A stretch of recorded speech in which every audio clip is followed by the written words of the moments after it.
Hello friends, अनूठी में आपका स्वागत है।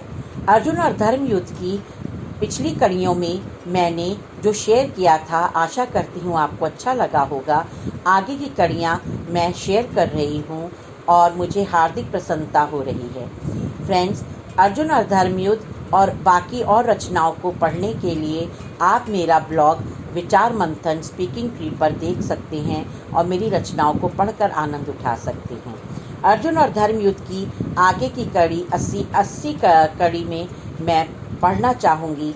श्री भगवान ज्ञान को ग्रहण करते हैं और ज्ञान का घर हैं।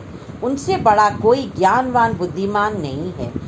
जो सारे गुणों को प्राप्त कर चुका हो, जो गुणों से परे हो, गुणों से परिपूर्ण हो, इतने गुण हो कि निर्गुण हो गया हो, जो गुणों की स्वयं परिभाषा हो, गुणों की उत्पत्ति जिनसे होती हो, जिनसे गुणों की परिभाषा कही जाती हो, जो आदि अंतहीन है, अलग है, अगम है, वो प्रभु बुद्धिमान, सर्वश्रेष्ठ और सर्व से ज़्यादा बुद्धिमान होंगे।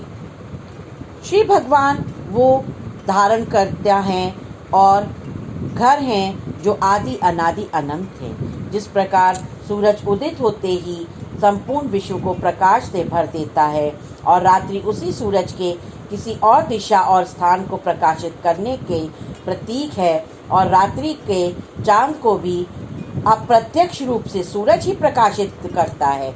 ऐसा लगता है चांद की रोशनी है, पर चांद में अपनी रोशनी नहीं है। चांद सूरज से ही प्रकाशित है और सूरज अपनी जगह तटस्थ है, प्रकाशमान है। सूरज के चारों ओर ग्रह घूम रहे हैं। उसी प्रकार पार ब्रह्म परमेश्वर श्री भगवान अनेकों करोड़ों लाखों सूर्य से भी ज़्यादा प्रकाशमान है और पूरे ब्रह्मांडों को भी गतिमान कर रहे हैं, प्रकाशित कर रहे हैं। श्री भगवान भी पूर्ण ऊर्जा का स्रोत हैं और कहीं प्रत्यक्ष और कहीं अप्रत्यक्ष रूप से ऊर्जा, ज्ञान, प्रकाश देते रहते हैं। और इस बात को हम सृष्टि की छोटी सी प्रक्रिया से समझ सकते हैं।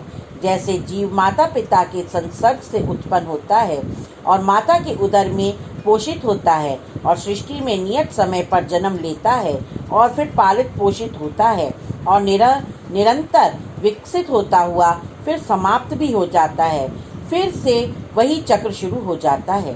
उसी प्रकार श्री भगवान ही समस्त उत्पत्तियों और विकास और विनाश का स्वयं को भीतर से करते जाते हैं। श्री भगवान माया और जीव के संसार के समस्त संसार को देखते हैं और फिर भी दृश्य नहीं है। इसलिए जीव को समस्त सृष्टि के विस्तार को श्री भगवान के ही विस्तार के रूप में देखना होगा, क्योंकि इसी छोटे से विस्तार की प्रक्रिया के माध्यम से श्री भगवान के विस्तृत अनंत विस्तार को समझा जा सकता है। और इसी प्रकार जीव को श्री भगवान को समझने में सरलता भी हो जाएगी। श्री भगवान कहते हैं कि जो भक्ति में मुझसे एकाकार स्थापित कर लेते हैं, वो भक्त ना तो संसार की रचना से उत्पन्न होते हैं, ना मरते हैं। यहाँ इस बात को बड़ा गहराई से समझना होगा। जब श्री भगवान से ही संपूर्ण ब्रह्मांड उत्पन्न होता है, तो फिर भक्त कैसे संसार से उत्पन्न नहीं होंगे। अर्थात जो जीव संसार के लौकिक बंधनों से बंधे हैं, उनकी सभी तृष्णाएं संसार से बंधी रहती हैं और उन्हीं तृष्णाओं के मृत्यु के समय तक पूरी ना होने से या उनमें ही रुचि होने से वो जीव उतना ऊपर उठकर श्री भगवान तक जा ही नहीं पाता और संसार के इतनी भौतिक तत्वों से स्थूलता प्राप्त करके फिर से तुरंत शरीर धारण कर लेते हैं और बार बार इन्हीं कारणों से उलझ कर इसी कारणों में जन्म लेते रहते हैं और अपने कर्मों को प्रतिपादित करते रहते हैं, संचित कर्म, और उसी के अनुसार प्रारब्ध प्राप्त करते हुए कर्म दंड को भोगते रहते हैं। प्रभु तटस्थ है, उनका इसमें कोई लेना देना नहीं है। कर्मों का सारा भार मनुष्य के जीव के ऊपर अपने ऊपर ही है। वो स्वयं को उलझाता है और उलझा कर स्वयं इस मकड़ी के जाले में उलझता रहता है। इन्हीं से जुड़कर जन्म हम लेते रहते हैं और उन्हीं के भोगों में मरते रहते हैं और धीरे धीरे मनुष्य जून से नीचे उतर कर अनेक जूनों में जाकर, कीड़े मकोड़े के जून में जाकर निम्न स्तर तक पहुंचकर हम कहीं का कहीं पहुंच जाते हैं और हम प्रभु से उतना ही अधिक दूर होते जाते हैं और हम स्थूलता को प्राप्त करते करते निकृष्ट होते जाते हैं। जबकि भक्त श्री भगवान में चित्त रखते रहते हैं और उन्हीं में रुचि होने के कारण श्री भगवान के ही भजन सुमिरन में लिप्त रहते हैं और उन्हीं में मिल जाते हैं और संसार की प्रलय से अछूते रहते हैं। यहाँ के दुखों से, कष्टों से, स्थूलता से छूटे रहते हैं। शरीर होने के बावजूद भी शरीर से नहीं जुड़े रहते। उनको मृत्यु का खौफ नहीं होता, उन्हें जन्म की चिंता नहीं होती, क्योंकि उन्हें रहता है विश्वास अपने प्रभु पर कि प्रभु संभाल लेंगे और एक उन्हीं प्रभु की करोड़ों रोमों की माया में वो उलझते नहीं हैं और एक प्रभु में ही लिप्त रहते हैं। श्री भगवान का विस्तार अनंत है और बीज देने वाले भी श्री भगवान हैं।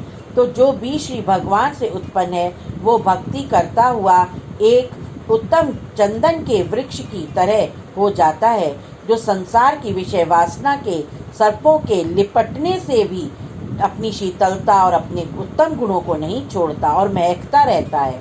जबकि उसका आत्म स्वरूप भी संसार की विषय वासना, माया, रजो तमो सतो गुणों से, दैविक भौतिक तापों से, सर्प से बंधा हुआ है। पर इसके बावजूद भी वो उत्तम जीव अपनी भक्ति नहीं त्यागता और इन सर्पों को भी अपनी शीतलता से शांत करता है और सर्प उसकी शरण में रहकर लिपटे हुए शांत रहते हैं, अन्य जीवों को तंग नहीं करते, परेशान नहीं करते और फिर श्री भगवान को प्राप्त हो जाते हैं। और ये इस तरह से शीतल जीव, गुणों से युक्त जीव, भक्ति से युक्त भक्त अनेक सर्पों को, दुष्ट लोगों को भी शरण देने वाला हो जाता है। सतोगुण से श्री भगवान की भक्ति करता है, रजोगुण से सांसारिक कामनाओं के बदले में श्री भगवान से मिलने की कामना करता है और देह को संसार के कर्म में लगाता भी है, पर आत्म तत्व से श्री भगवान को सभी कर्म समर्पित करता जाता है। तमोगुण से अंधकार उत्पन्न होता है, जहाँ जीव को भूलने का गुण प्रभावित करता है, तो उस तामसिक गुण के द्वारा संसार के भौतिक तत्वों को, विषय वासना को भूलना है और जब भय उत्पन्न हो तब श्री भगवान का गहराई से और उच्च स्वर में भी सुमिरन करना है। और जब ये तीनों गुण, तीनों ताप मिलकर भक्ति की धार बन जाते हैं, तभी भक्त एक उत्तम भक्त बनता है और श्री भगवान को प्राप्त करता है। ये विचार रखना है कि जो कुछ भी है इसे नकारना नहीं है और इसमें लिप्त भी नहीं होना है और इस संसार की लिप्सा से अलग होकर इनमें श्री भगवान की प्राप्ति के साधन खोजकर उन्हीं को श्री भगवान से मिलने का प्रयास करना है और ये समझना है कि श्री भगवान इन सभी ताप और गुणों से परे हैं, तो भक्त भी धीरे धीरे इनसे पार हो जाएगा और श्री भगवान में मिल जाएगा।